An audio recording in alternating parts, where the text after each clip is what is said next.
दोस्तों, क्या आपको मालूम है बहुत सारे ट्रेडर सिर्फ आरएसआई की वैल्यू देख के ही ट्रेड करते हैं। क्या आप भी आरएसआई सीखना चाहते हो?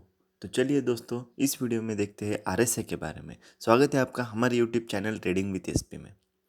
दोस्तों, सबसे तो पहले ये जान लेते हैं कि आरएसआई होता क्या है। आरएसआई का फुल फॉर्म है रिलेटिव स्ट्रेंथ इंडेक्स। और ये जो आरएसआई होता है, ये होता है एक मोमेंटम इंडिकेटर होता है ये। मतलब ये मूवमेंट को दर्शाता है, पहले ही ये इंडिकेट कर देता है कि मूवमेंट किस साइड को हो सकती है। जैसे कि हमारा बाइक का इंडिकेटर होता है, वो हमें ये बताता है कि बाइक कौन से साइड को मुड़ने वाली है, वैसे ही ये इंडिकेटर ये बताता है कि मूवमेंट कौन से साइड को होने वाला है।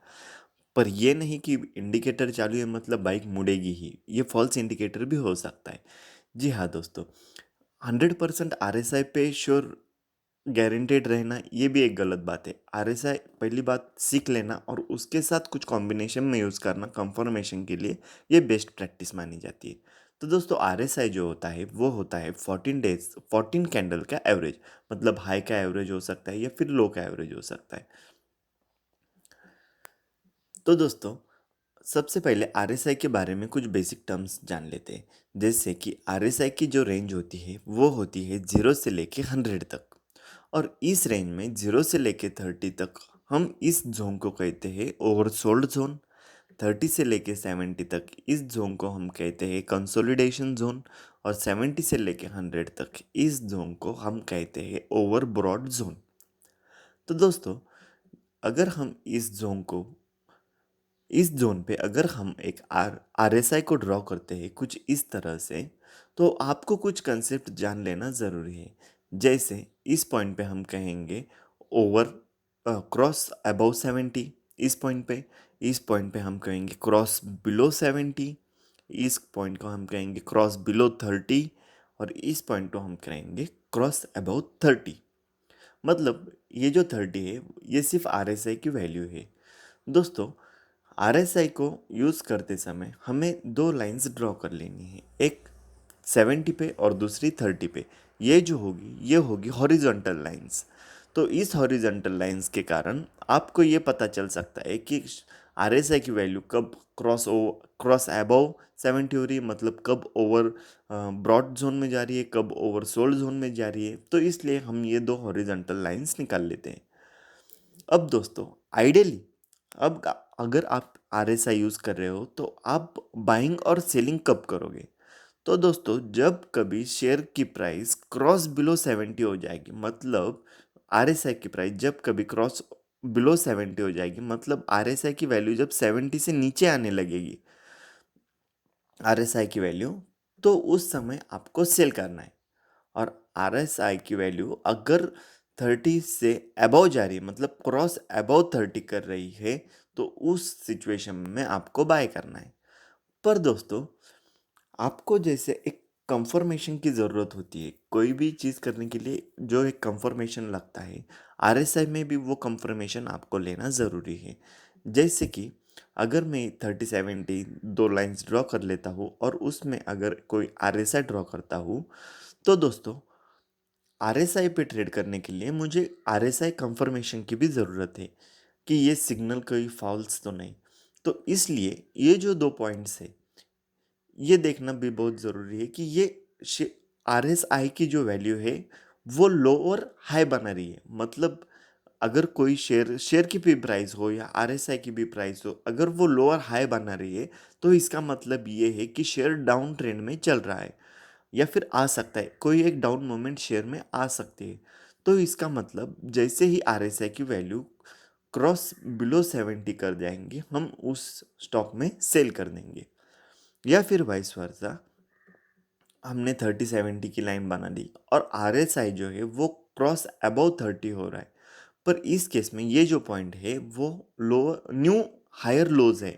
मतलब कि जो पहला जो लो बना था वो जो पहला जो लो बना था वो नए वाले लो से ऊपर है, मतलब हायर लोज बन रहे हैं। इसका मतलब ये है कि स्टॉक जो है वो अप ट्रेंड में है, कोई एक अपसाइड मोमेंट आ सकती है। इसलिए जैसे ही स्टॉक 30 को क्रॉस अबव कर जाएगा, इस सिचुएशन में हम यहाँ पे बाय करेंगे। ये तो हो गया दोस्तों आइडियल सिनेरियो कि जिस सिनेरियो में आपको आरएसआई को देख के ट्रेड लेना चाहिए। पर कुछ ट्रेडर्स ये भी करते हैं कि अब ये यहाँ पे आप देख सकते हो कि 30 40 60 70 ये जो है ये आरएसआई पे मैंने हॉरिजॉन्टल लाइंस लगा ली है।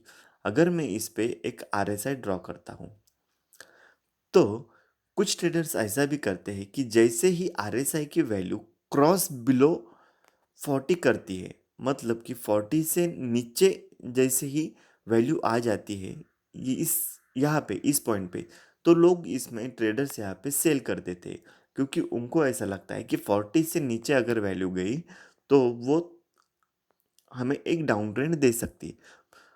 पर दोस्तों यहाँ पे मोस्टली ऐसा होता है कि 40 से 30 से लेके 70 तक, जैसे कि हमें मालूम है कंसोलिडेशन जोन रहता है, मतलब इसे नो ट्रेड जोन भी बहुत से जन कहते हैं कि इस जोन में कोई ट्रेडिंग नहीं करता क्योंकि यहाँ पे आपको फॉल्स सिग्नल मिलने के चांसेस ज़्यादा रहेंगे।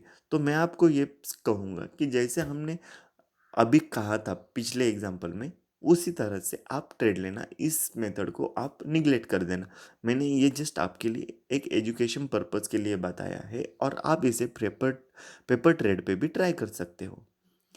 दोस्तों अगर मैं 30 70 अगर लेवल लेता हूँ तो बहुत से ट्रेडर्स मार्केट में एक मिस्टेक कर देते हैं और ये वो मिस्टेक ये है कि जैसे ही आरएसआई की वैल्यू क्रॉस अबव 70 कर जाती है तो ट्रेडर्स को लगता है कि नए ट्रेडर्स को ये लगता है कि अब स्टॉक जो है वो ओवरब्रॉड जोन में आ गया है और यहाँ से स्टॉक नीचे आएगा जैसे ही क्रॉस अबव 70 करता है और थोड़ा बहुत आगे चला जाता है।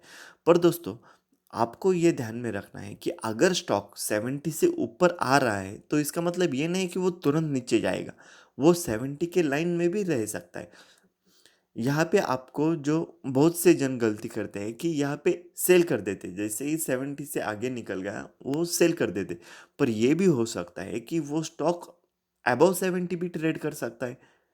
तो इसलिए दोस्तों आपको ये मिस्टेक नहीं करनी है मार्केट में कि जैसे ही स्टॉक 70 से ऊपर जाए ये मत समझ लेना कि स्टॉक ओवरब्रॉड जोन में गया और मैं अब इसे सेल करता हूँ।